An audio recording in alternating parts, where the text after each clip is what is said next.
கிறிஸ்துவுக்குள் அன்பானவர்களே, ஆண்டவராகிய இயேசு கிறிஸ்துவின் நாமத்திலே அன்பின் வாழ்த்துக்கள். இந்த நாளிலும் கூட நாம் தியானிக்கும்படியாய் எடுத்துக்கொள்ளப்பட்ட தலைப்பு தேவ தூதர்களின் பணிவிடை. வேத பகுதி பரிசுத்த மத்தேயு 4ஆம் அதிகாரம் முதல் 11 வசனங்கள். வேதனைகளும் துன்பங்களும் பிரச்சனைகளும் இல்லாத ஒரு வாழ்க்கையை ஒருவரும் நாம் நினைத்து கூட பார்க்க முடியாது. இவைகள் இல்லாத வாழ்க்கையை ஒருவரும் பெறவும் முடியாது. ஏனென்றால் அது இந்த உலக நியதி. இவைகளின் ஊடாக தேவனுடைய அன்பை உணர்வதும் கடவுளுடைய வழிநடத்துதலை காண்பதுமே உண்மையான கிறிஸ்தவ வாழ்க்கை.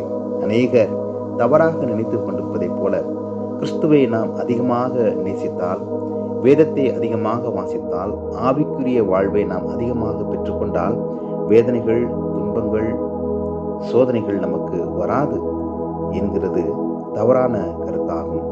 ஆம், எனக்கு பிரியமானவர்களே, தேவனுடைய குமாரனாகிய இயேசு கிறிஸ்துவுக்கே சோதனையை பிசாசானவன் கொடுத்தான். அவர் பிசாசானவனால் சோதிக்கப்பட்டார் என்று வேத பகுதியில 3 நற்செய்தி நூல்களிலும் நிகழ்ச்சியை காண்கிறோம்.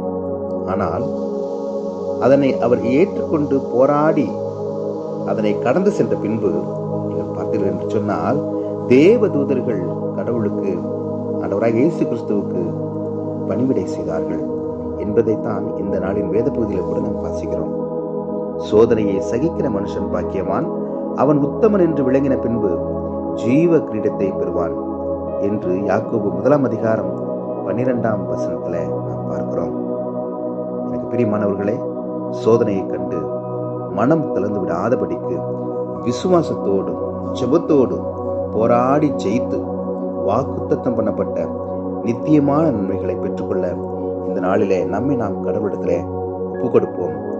சிறிய சோதனைகளும் சிறிய தடைகளும் போராட்டங்களும் வந்தாலும் கூட கர்த்தர் நமக்கு கொடுத்த பணிகளை, கர்த்தர் நமக்கு காட்டிய வழிகளை நாம் சரியாக புரிந்து கொண்டு ஜெபத்தோடும் விசுவாசத்தோடும் நிலைத்து இருந்து அதில் நாம் சரியாக கடந்து செல்கின்ற பொழுது நிச்சயமாகவே நாம் மேன்மையை பெற்றுக் கொள்வோம்.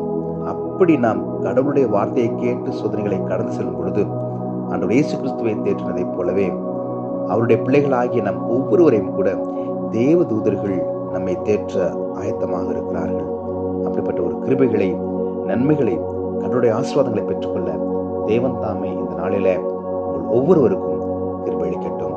ஆண்டவர் நோக்கி நாம் பிரார்த்தனை செய்வோம்.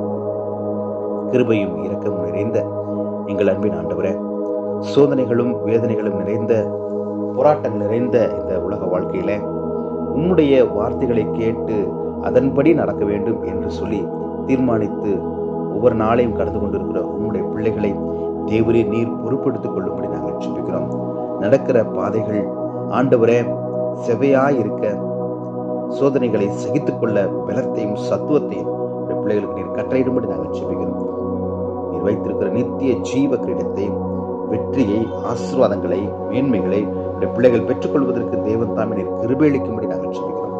அது எந்த தடைகளும் வராதபடி தேவன் தாமே உடனிருந்து உதவி செய்து அவர்களை தேற்றி ஆசீர்வதித்து நித்தியமான மேன்மைகளை பெற்றுக்கொள்ள இந்த நாளில் நம்முடைய பிள்ளைகளுக்கு நீர் உதவி செய்யும்படியாய் மீட்பர் இயேசுவின் நாமத்திலே ஜெபிக்கிறோம். உங்கள் ஜீவனுள்ள பிதாவே.